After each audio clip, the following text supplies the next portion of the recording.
Hello guys, welcome to my channel SSC knowledge. Guys, अभी अभी एक गुड न्यूज़ आया है जो कि एसएससी एमटीएस 2019 वालों के लिए है। आप सबको पता ही होगा एमटीएस 2019 का फाइनल रिजल्ट 6 मार्च 2021 को ऑलरेडी डिक्लेयर हो चुका था, लेकिन डिपार्टमेंट एलोकेशन होना बाकी था। तो अगर आपने मेरा पिछले वाला वीडियो देखा था तो आपको मैंने उस वीडियो में मैंने साफ साफ बताया था कि आपका डिपार्टमेंट एलोकेशन जो है अप्रैल लास्ट तक जो है स्टार्ट हो जाएगा। और देखिए वैसा ही हुआ है। आज जो है 30 अप्रैल है, लास्ट डे है आपका अप्रैल मंथ का, और आज से आपका जो है एलोकेशन होना स्टार्ट हो गया है। हालांकि अभी जो है सिर्फ और सिर्फ साउदर्न जोन और नॉर्दर्न जोन का जो है एलोकेशन हो चुका है। बाकी जोन का कब आएगा वो मैं आगे आपको बताऊंगा। लेकिन साउदर्न जोन में देखिए आपका आता है तमिलनाडु हो गया, पंडिचेरी हो गया, आंध्र प्रदेश हो गया और तेलंगाना, 4 स्टेट आता है। और आपका नॉर्दर्न जोन में आता है दिल्ली, राजस्थान और उत्तराखंड, ये 3 स्टेट आपका नॉर्दर्न जोन में आता है। अब ये मत सोचना कि आपने अगर साउदर्न जोन से फॉर्म भरा था तो आपका यहाँ पर लिस्ट में नाम होगा। मान लीजिए आप साउदर्न जोन में से फॉर्म भरा था, लेकिन आपका सिलेक्शन जो है यानी कि आपका कट ऑफ जो क्लियर हुआ है वो मान लीजिए कि ईस्टर्न जोन में क्लियर हुआ है, तब आपका जो है ईस्टर्न जोन का जब लिस्ट आएगा उसमें आपका नाम होगा, यानी कि ईस्टर्न जोन में आपका पोस्टिंग होगा ना, तो इसीलिए आपका ईस्टर्न जोन का जो लिस्ट होगा उसी में आपका नेम होगा। तो ये डाउट मत रखना। मान लीजिए बहुत सारे स्टूडेंट होंगे कि उन्होंने नॉर्दर्न जोन से फॉर्म भरा था लेकिन उनका कट ऑफ जो है नॉर्दर्न जोन से क्लियर नहीं हुआ है, नॉर्दर्न जोन का जो भी स्टेट है उस स्टेट से क्लियर नहीं हुआ है, तो उनका सिलेक्शन दूसरे जोन में हुआ है। अब दूसरे जोन में हुआ है तब उनका जो है उस जोन का लिस्ट में नेम होगा। तो ये डाउट आप लोग के दिमाग में मत रखना कि मेरा नेम इस लिस्ट में नहीं है तो मेरा क्या होगा, तो ऐसा मत रखना। अपना अगर आपका सिलेक्शन हो चुका है तो ज़रूर आपका लिस्ट में नेम होगा। अब देख लेना कि आपका सिलेक्शन कौन सी स्टेट से हुआ है और कौन से जोन से हुआ है, बस इतना आप लोग देख लेना। अब चलिए यहाँ पर देख सकते हैं हेडिंग पे एमटीएस 2019। देखिए एलोकेशन क्राइटेरिया यहाँ पर कैसे एलोकेशन किया गया है वो भी बताया गया है। 18 से 25 साल के लिए लिस्ट बनाया गया है और 18 से 27 साल के लिए भी लिस्ट बनाया गया है। हर एक स्टेट के अलग अलग यहाँ पर देख सकते हैं, पूरा यहाँ पर दिया गया है। एक एक करके मैं देखने की कोशिश करूँगा। पहले तो आपको एलोकेशन कैसे किया गया है वो आपको दिखाता हूँ, उसके बाद जो है एक एक करके बाकी भी चीज़ आपको यहाँ पर देखने की कोशिश करूँगा। तो चलिए आपको पहले तो मैं एलोकेशन क्राइटेरिया जो है वो दिखाता हूँ। यहाँ पर देख सकते हैं एलोकेशन यूज़र डिपार्टमेंट, यानी कि डिपार्टमेंट कैसे एलोकेशन किया गया है। यहाँ पर अगर पूरा मैं पढ़ने जाऊँगा तो बहुत टाइम लग जाएगा, लेकिन इसका जो है शॉर्ट मीनिंग में आपको बता देना चाहूँगा। देखिए जिस कैटेगरी से आपने सिलेक्टेड है आप, मान लीजिए कि यूआर हो गया, आपका ओबीसी हो गया, एससी हो गया, मतलब कैटेगरी वाइज जो है अलग अलग उन्होंने जो है मेरिट लिस्ट बनाया। देखिए मेरिट ऑर्डर उन्होंने बनाया। उसके बाद जो है एक साइड पे क्या किया उन्होंने, सिर्फ और सिर्फ उन्होंने मेरिट लिस्ट यहाँ पर 1 2 3 करके रैंकिंग किया यहाँ पर जो है कैटेगरी वाइज, यानी कि जिस कैटेगरी से आप सिलेक्टेड है। और दूसरे साइड उन्होंने क्या किया, अल्फ़ाबेटिक ऑर्डर पे डिपार्टमेंट का नाम लिखा। जैसे मान लीजिए मिनिस्ट्री ऑफ फाइनेंस हो गया, तो मिनिस्ट्री जो है उन्होंने मिनिस्ट्री वगैरह ये सब हटा दिया, सिर्फ और सिर्फ डिपार्टमेंट का। जैसे हो गया मिनिस्ट्री ऑफ फाइनेंस, तो मान लीजिए फाइनेंस लिखा उन्होंने सिर्फ। उसके बाद मिनिस्ट्री ऑफ अर्बन का सिर्फ और उन्होंने जो है अर्बन लिया। अगर मिनिस्ट्री लेने जाएगा तो जो है फिर से एम आ जाएगा या डिपार्टमेंट का डी आ जाएगा, तो ऐसे करके उन्होंने जो है मुश्किल हो सकता है। इसीलिए वो लोग क्या करते हैं, सिर्फ और सिर्फ जो मिनिस्ट्री है उसका जो, जैसे मिनिस्ट्री ऑफ फाइनेंस हो गया या इनकम टैक्स जो भी है आपका, बस उसका नाम ले लेते हैं, बाकी मिनिस्ट्री और डिपार्टमेंट जो है हटा देते हैं। तो ऐसे करके उन्होंने जो है 1 2 करके डिपार्टमेंट का नाम इस साइड लिखा।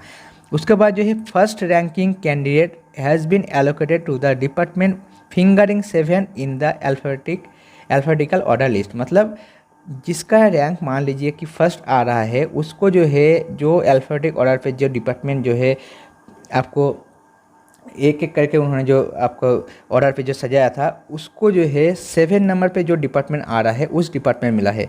तो फर्स्ट रैंकिंग वालों को 7 वाला डिपार्टमेंट मिला है। उसके बाद जो है उन्होंने सेकंड पॉइंट पे कहा है, सेकंड रैंकिंग कैंडिडेट को allocated to the department fingering next in alphabetical order list and so on till. मतलब ऐसे करके जो नेक्स्ट जो आपका सेकंड रैंकिंग है तो उनको जो है नेक्स्ट यानी कि 8 नंबर पे जो डिपार्टमेंट है वो वाला डिपार्टमेंट उनको मिला है। तो ऐसे करते जो है उन्होंने बढ़ता गया, ऐसे ही चलता गया आपका प्रोसेस जो है, ऐसे ही आपका चलता गया है और जब तक ख़त्म नहीं हुआ ऐसे करते हुए पूरा आपका प्रोसेस चलता गया।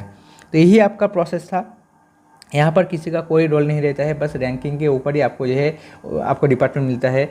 आप मान लीजिए कि आपको पहले से आप सोच रहे थे कि मुझे इनकम टैक्स में जाना था, तो ऐसे यहाँ पर नहीं होता है। जो आपका रैंक है, जैसे वो लोग उनका जो प्रोसेस है वैसे वो लोग आपको करेंगे। अगर आपका लक अच्छा होगा तभी आपका मनपसंदीदा डिपार्टमेंट आपको मिलेगा, अदरवाइज़ आप भी जानते हैं कि यहाँ पर किसी का कोई रोल नहीं होता है। अब चलिए मैं आपको एक एक करके जो है लिस्ट भी दिखाने की कोशिश करता हूँ। पहले तो मैं आपको जो है दिल्ली का लिस्ट दिखाता हूँ। ये जो है आपका दिल्ली का लिस्ट है।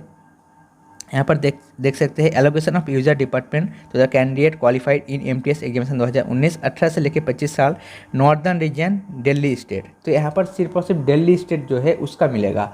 तो यहाँ पर देखिए हर एक इस कैंडिडेट का जो है नेम यहाँ पर लिखा है और इसके पास जो है यहाँ पर डिपार्टमेंट का नेम भी है। जैसे फर्स्ट जो कैंडिडेट है उनको मिला है डिफेंस, उनके बाद जो है नेक्स्ट कैंडिडेट को मिला है इनकम टैक्स, उसके बाद डिफेंस जो AFH की होता है, उसके बाद जो है directorate general of foreign trade. तो ऐसे करके जो है आप जो है आगे भी देख सकते हैं, ऐसे करके जो है एक एक करके डिपार्टमेंट। हालांकि दिल्ली में सबसे ज़्यादा डिपार्टमेंट आपको देखने को मिलेगा, क्योंकि दिल्ली में हर एक डिपार्टमेंट का ऑफिस होता है और एमटीएस का जो वैकेंसी है वो दिल्ली में सबसे ज़्यादा हमेशा जो है होता है। तो इसलिए दिल्ली में आपको बहुत सारा डिपार्टमेंट देखने को मिलेगा, लेकिन बाकी रीजन में हो गया, बाकी स्टेट में इतना डिपार्टमेंट आपको ना भी देखने को मिले, ये भी हो सकता है। तो ये जो पूरा लिस्ट आपको मिल जाएगा। आप लोग को अगर नहीं पता कि कहाँ से मिलेगा, मेरा टेलीग्राम ग्रुप है, वहाँ पर आप लोग चले जाना, वहाँ पर मैं डाल दूँगा। नहीं तो अदरवाइज़ आप लोग जो है ssc.nic.in पर पहले जाना। उसके बाद जो है यहाँ पर एक जो है आपका 3 डॉट करके एक जो है आपका जगह रहता है, वहाँ पर क्लिक करने के बाद आपको एडमिट सेक्शन मिल जाएगा। एडमिट सेक्शन में जाने के बाद आपको जो है नॉर्दर्न जोन का ऑफिशियल वेबसाइट में जाना पड़ेगा, वहाँ पर जाके आपको मिल जाएगा। आप लोग पहले ही देखना 30 अप्रैल को एक नया नोटिस आया है, उस नोटिस में जैसे क्लिक करेंगे उसके बाद जो है आपको मिल जाएगा, एक एक स्टेट का मिल जाएगा। सेम चीज़ आप जो है साउदर्न जोन के लिए भी जा सकते हैं, जैसे जैसे प्रोसेस बताया सेम चीज़, लेकिन आपको साउदर्न जोन का जो है ऑफिशियल वेबसाइट में जाना पड़ेगा। अब चलिए मैं आपको जो है साउदर्न जोन का लिस्ट दिखाता हूँ। साउदर्न जोन का जो लिस्ट आया है वो भी एक बार आपको दिखाना चाहूँगा।